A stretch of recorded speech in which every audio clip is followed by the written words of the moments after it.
Hello and welcome back to 64 Squares Official. Today's game is something truly special. It is not from a World Championship, a candidates round, or a super tournament. Instead, this was an informal blitz game played outdoors in the beautiful Retiro Park, Madrid during the 2022 FIDE Candidates Tournament. On one side sits the strongest female chess player in history, Judit Polgar. Across the board is none other than the world champion himself, Magnus Carlsen. This game quickly became one of the most entertaining chess encounters played outside tournament halls. Talking about the players, Judith Polgar revolutionized chess history. She became the highest rated female player ever, crossed the mythical 2700 ELO barrier, defeated 11 world champions during her career, and proved that she could compete with the very best regardless of gender. Her style is fearless, aggressive, and deeply tactical. She always preferred dynamic positions over quiet strategic battles. On the other hand, Magnus Carlsen hardly needs an introduction. A five-time world champion, one of the highest rated players ever, known for squeezing wins from equal positions and possessing incredible practical instincts. Even in blitz, Magnus is notoriously difficult to defeat. The 2022 Candidates Tournament was held in Madrid, Spain. Since Magnus had already qualified as world champion, he was not playing in the event itself.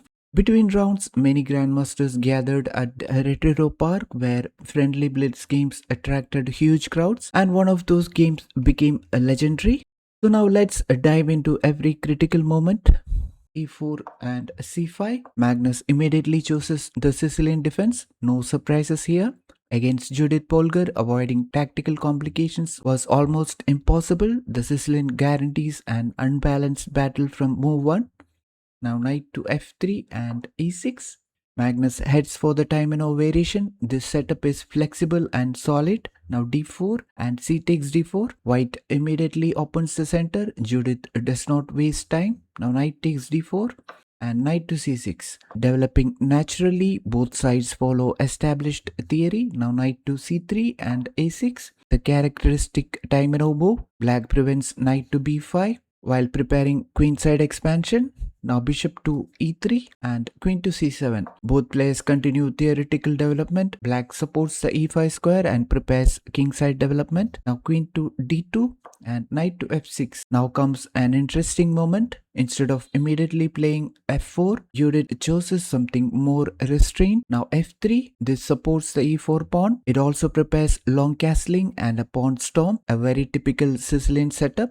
Now bishop to e7, preparing for kingside castling. Magnus calmly develops, nothing unusual yet. Now Judith goes for queenside castling. Now the battle lines are drawn. Opposite side castling usually means one thing, race to attack. Now b5. Magnus begins his queenside pawn storm, exactly what Sicilian players love. Now g4. Judith answers immediately. She starts throwing pawns toward the black king. Neither player intends to defend. Now knight takes d4. Magnus exchanges one knight, reducing attacking pieces in a sensible defensive decision. Now bishop takes a d4 and bishop to b7. The bishop becomes powerful on the long diagonal. Black's position remains healthy.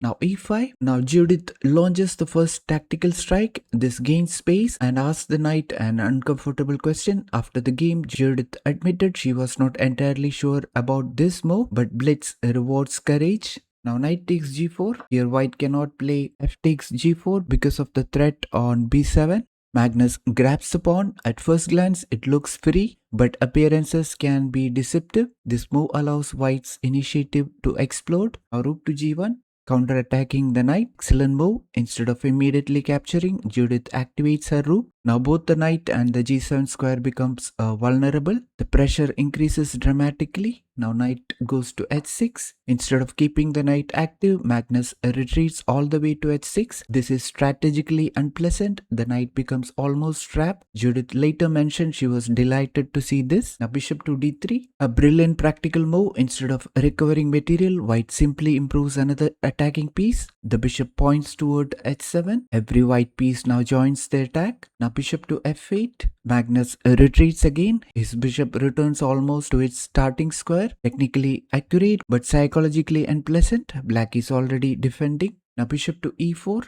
Going in for bishop trade, an outstanding centralization. The bishop dominates the board, it attacks and defends at the same time, and most importantly, it prepares tactical ideas against the queen. Magnus later missed the danger. Now rook to c8. The decisive mistake. This looks perfectly natural. Develop the rook, pressure the c file, but there is one problem. This loses immediately. And bishop to b6. What a move. This is the tactical shot Judith instantly spotted. The bishop attacks the queen, but that's only half the story. The real threat is devastating. White threatens queen to d7 checkmate. If black takes the bishop on b6, black cannot simply capture the bishop because mate follows immediately. This is the beauty of tactical motives. Multiple threats at once. Now bishop takes e4. Magnus chooses the best practical chance. He sacrifices material to continue fighting. Now bishop takes c7. Judith calmly wins the queen. Material advantage is now overwhelming. Now bishop to c6. Black develops, but the damage is already done. Now bishop to d6. Excellent technique. The bishop blocks counterplay while controlling key squares. Now knight to f5. Magnus finally activates his misplaced knight. Unfortunately, it's far too late. Now knight to e4, a perfect finishing move. White improves every piece. Black's position is collapsing. There is no compensation, and it was in this position Magnus resigned the game. Now let's see why rook to c8 was a losing move. The tactical motive revolves around bishop to b6. After this move, the queen is attacked. Queen takes d7 becomes an unstoppable mating threat. Capturing the bishop fails immediately. Every white piece coordinates perfectly. This is a classic example of tactical overload and mating geometry. Let's see what club players can learn from this game. Activity beats material. Magnus won a pawn. Judith gained the initiative. The initiative proved much stronger. Poorly placed pieces become long-term weaknesses. The knight on h6 never returned to the game. Inactive pieces often lose games. Centralized bishops dominate. Judith bishops controlled both diagonals and created tactical threats everywhere.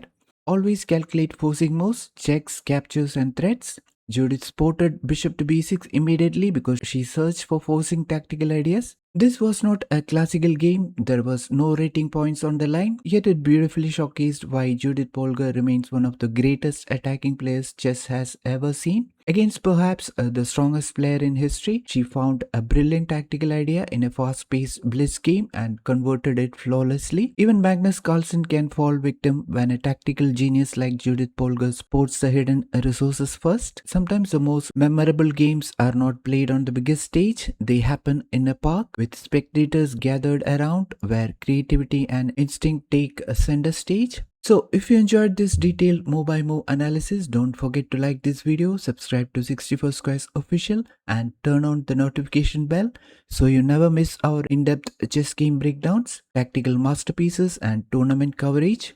Thanks for watching and I'll see you in the next one.